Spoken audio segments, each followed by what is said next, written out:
میں یہی کہہ رہا تھا کہ بھئی یہ تو اپنے گلے میں who will bell himself so to say کہ بھئی وہ اگر جو مطالبات، حالانکہ تھوڑا سا آپ نے رستہ اور دیا ہے جس میں سے آپ نے ابھی 26ویں ترمیم پہ زیادہ آپ نے انسسٹ نہیں کر رہے اور 8 جو فروری کے الیکشن ہے اس پہ بھی نہیں کر رہے، لیکن اگر یہ برف پگھلتی ہے تو ایوری نوز کہ کیا سلسلہ ہے، کون کتنا پاپولر ہے اور کیا ہو سکتا ہے، تو یہ سب سے بڑا سٹمبلنگ بلاک تو پھر گورنمنٹ اٹ سیلف ہوگی اگر یہ مفروضہ نہیں ہے تو۔ دیکھیے قائد صاحب، ایک طرف تو یہ سچویشن جو آپ ڈسکرائب کر رہے ہیں، جو میں نے بھی بیان کیا ہے، وہ بالکل ٹھیک ہے۔ دوسری طرف یہ ہے کہ جو سچویشن ہے ملک میں وہ انٹینیبل ہو گئی ہے، یہ لاسٹ نہیں کر سکتی۔ مسائل جو ہے وہ ان کا پہاڑ کھڑا ہو چکا ہوا ہے اور وہ ڈیلی جو ہے وہ اور بڑھتے جا رہے ہیں، مسائل کم نہیں ہو رہے ہیں۔ قرضے لے کے گزارا کرنا تو مسئلے کا حل نہیں ہے نا جی۔ بیسیکلی جب تک کہ آپ کی اپنی اکانومی جو ہے وہ ایکسپینڈ نہیں کرے گی، وہ اسٹرینتھن نہیں ہوئے گی، وہ پراسپر نہیں کرے گی، اس وقت تک ملک جو ہے وہ اکنامک کیپٹیوٹی میں سے نہیں نکل سکتا۔ اس وقت ملک کا حال یہ ہے، جو کہ میں ٹرم استعمال کرتا ہوں اس کے لیے، وہ یہ کہ اکنامکلی کیپٹیو ہے۔ اب اکنامکلی کیپٹیو جو ہے وہ آپ کے جو انٹرسٹیٹ ریلیشنز ہیں اس میں یہ فیکٹر سامنے آتا ہے۔ آپ لوگوں کے جو تعلقات ہیں ویریس فائنینشیل انسٹیٹیوشنز کے ساتھ، ورلڈ بینک ہو گیا، IMF ہو گیا، وہ اس کے ساتھ یہ چیز سامنے آتی ہے، یہ حقیقت آشکار ہوتی ہے۔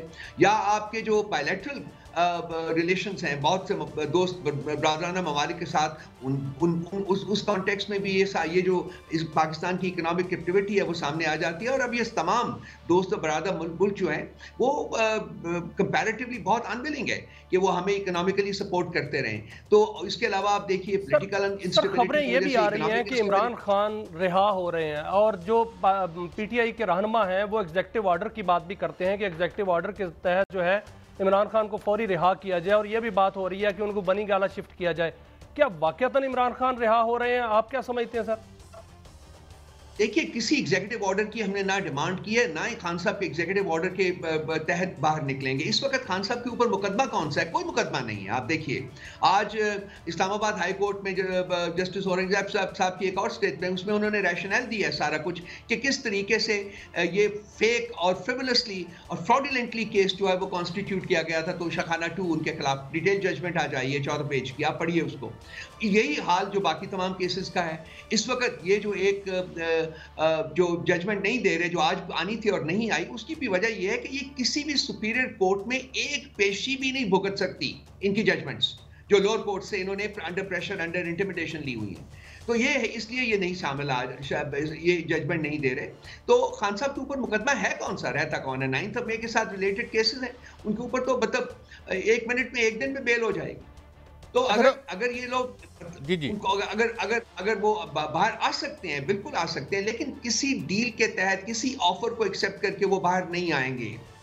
وہ جوڈیشل پروسیس کے ذریعے ہی باہر آئیں گے، اپنی بے گناہی ثابت کر کے ہی باہر آئیں گے۔ رؤف بھائی ایک اور، کیونکہ آپ عالمی دیکھ رہے ہیں رؤف صاحب، جی میاں صاحب میں ایک سوال پوچھ لوں، ایک اور اہم بات، آپ عالمی یعنی حالات پر بھی نظر رکھتے ہیں، کچھ تناظر ایسے بنائے جا رہے ہیں کہ کسی بڑی سپر پاور میں جو تبدیلی ہے وہ ادھر کوئی یہاں پہ کوئی اس کے اثرات ہوں گے۔ Do you by that? کیونکہ ریاستوں کے درمیان معاملات اس طرح تو شاید نہیں ہوتے اور کبھی ریئرلی ہو بھی جاتے ہیں، but what is your take with regard to this particular issue?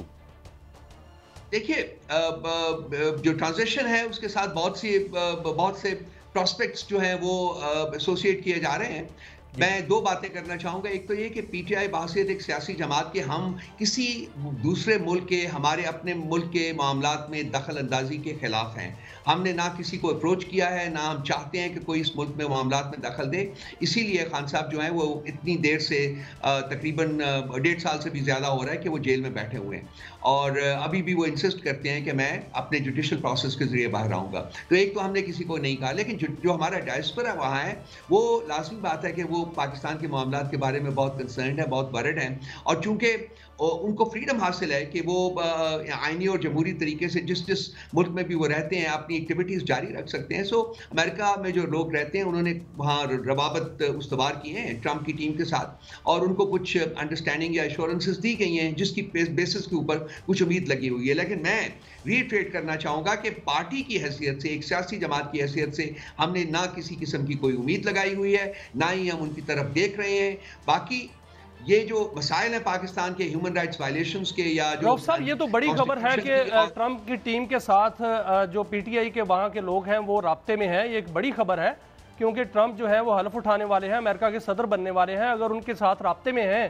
تو بہت بڑا بریک تھرو ہو سکتا ہے۔ دیکھیے بریک تھرو ہوتا ہے یا نہیں ہوتا، لیکن یہ بات ٹھیک ہے کہ وہ ان کے ساتھ رابطے میں ہیں اور ٹرمپ کی ٹیم بھی ان کے ساتھ رابطے میں ہے۔ اٹس اے میوچل انڈرسٹینڈنگ، دونوں ایک دوسرے کے ساتھ رابطے میں ہیں بالکل، لیکن کوئی بریک تھرو ہوتا ہے یا نہیں ہوتا ہم اس کے بارے میں کوئی امید اس سے لگا کے نہیں بیٹھے ہوئے۔ لیکن میں جو عرض کرنے لگا تھا وہ یہ ہے کہ یہ جو ہیومن رائٹس وائلیشنز ہے یا آئین و قانون کی پامالی ہے، انسانی اقدار اور اخلاقی اقدار کی جو پامالی ہے اس ملک میں، اس کے لیے مطلب ہمیں کسی کو بتانے کی ضرورت نہیں ہے۔ دنیا جہان کا میڈیا جو ہے وہ اس کو پبلش کرتا رہا ہے، جو پرنٹ میڈیا ہو، الیکٹرانک میڈیا ہو، ہیومن رائٹس باڈیز ہوں، ان کے بارے میں دیکھیں۔ جو ہمارے یہاں یہ کامن ویلتھ کے ڈیلیگیشن آیا ہے، یورپین یونین کے ڈیلیگیشنز آئے ہیں الیکشنز اور الیکشن کے بعد، ان کی رپورٹس پڑھ لیجئے۔ ہمارے جو انٹرنل یونائٹڈ نیشنز کی جو ہیومن رائٹس باڈی ہے اس کی رپورٹ آپ پڑھ لیں تو یہ وائلیشنز جو ہیں، جو گروس بلیٹنٹ وائلیشنز ہیں، اس کے بارے میں علم آلریڈی ممالک کو اور تنظیموں کو ہے۔ تو اس کی بیسس کے اوپر اگر کوئی ملک کوئی ایکشن لیتا ہے یا کوئی ڈیمانڈ کرتا ہے تو وہ اپنے تئیں کرے گا، اس میں ہمارا کوئی عمل دخل نہیں ہوگا، ہماری طرف سے کوئی اس قسم کی کوئی ریکویسٹ جو ہے۔ ایک جانب آج دیکھا گیا ہے کہ توشہ خانہ 2 کیس میں اس کو انکوائری کیس جو ہے وہ قرار دے دیا گیا ہے اسلام آباد ہائی کورٹ کی جانب سے، دوسری جانب 190 ملین پاؤنڈ کا کیس جو ہے وہ مؤخر کر دیا گیا ہے، تیسری بار مؤخر کیا گیا ہے۔ کیا اس کو ہم نرم رویہ دیکھیں عدالتوں کا اور ہواؤں کا رخ چینج دیکھیں، آگے کوئی خوشخبریاں آنے والی ہیں دیکھیں، کیا اس کو کیا پریڈکٹ کرتے ہیں سر؟ 2 نیریٹو فلوٹ کر رہے ہیں جی مارکیٹ میں۔ ایک تو یہ جس کانٹیکس میں آپ بات کر رہے ہیں کہ جی چونکہ مذاکرات ہو رہے ہیں اس لیے شاید یہ سمجھا گیا ہے کہ اس موقع کے اوپر اس قسم کی کوئی جو پنشمنٹ جو ہے جو کہ فراڈولنٹ ہوگی، جو کہ بغیر کسی بیسس کے، بغیر کسی پروف کے وہ ایڈمنسٹر کی جائے گی، اس کو نہ کیا جائے۔ لیکن اس سلسلے میں آپ دیکھیں گے کہ ایک D G I S P R صاحب کی پریس کانفرنس بھی ہوئی ہے جو کوئی اتنے زیادہ پلیزنٹ نہیں تھی، اس کے علاوہ اور بھی 1-2 انسیڈنٹس ہوئے ہیں جو کہ نہیں تھے، تو شاید یہ ہو سکتا ہے۔ میں اس کو کلیتاً نگلیکٹ نہیں کروں گا، کلیتاً اس کو نگیٹ نہیں کروں گا، لیکن ایک اور بھی تھیوری جو ہے، ایک اور نیریٹو جو ہے وہ مارکیٹ میں فلوٹ کر رہا ہے کہ اس وقت اسلام آباد ہائی کورٹ میں یہ سارا معاملہ جائے گا۔ اگر یہ توشہ خانہ 2 میں کنوکشن کر دی جاتی ہے، پنش کر دیا جاتا ہے خان صاحب کو، تو وہ اسلام آباد ہائی کورٹ میں چیلنج ہوگا۔ اور اسلام آباد ہائی کورٹ میں اس وقت ایک جج کے علاوہ باقی تمام جو ہے وہ انڈیپینڈنٹ ججز ہیں۔ ان لوگوں نے وہ لیٹر بھی لکھا گا، آپ کو پتا ہوگا پوری ہسٹری کا۔ تو اس کورٹ میں اگر جائے گا تو یہ لوگ خوف زدہ ہیں کہ یہ فوری طور کے اوپر خان صاحب کی بیل ہو جائے گی۔ تو یہ 17 تاریخ کا شاید انتظار کر رہے ہیں جس دن کے اسلام آباد ہائی کورٹ میں 4 اور ججز نے اپوائنٹ ہونا ہے، اور وہ ججز لازمی بات ہے جو انہوں نے رولز اینڈ ریگولیشنز بنائے ہیں وہ ان کی اپنی پسند کے ججز جو ہیں وہ اپوائنٹ ہوئیں گے۔ سو ان کے پاس ایک آپشن آ جائے گا کہ جو بیل کی اپیل آتی ہے وہ ان انڈیپینڈنٹ ججز کے پاس مقرر کرنے کی بجائے یہ جو اب ججز ہائر کیے جا رہے ہیں ان کے سامنے مقرر کی جائے تاکہ وہ اس کو ڈینائی کر سکیں۔ تو یہ دوسرا نیریٹو ہے۔ اب great pleasure to have you on the show. Very much for enlightening us on certain issues. وہ جو ہو اس ملک کے لیے بہتر ہو، جس طرح انہوں نے کہا کہ ہمیں بہت سے مسائل ہیں، ان مسائل سے ہمیں نکلنا پڑے گا۔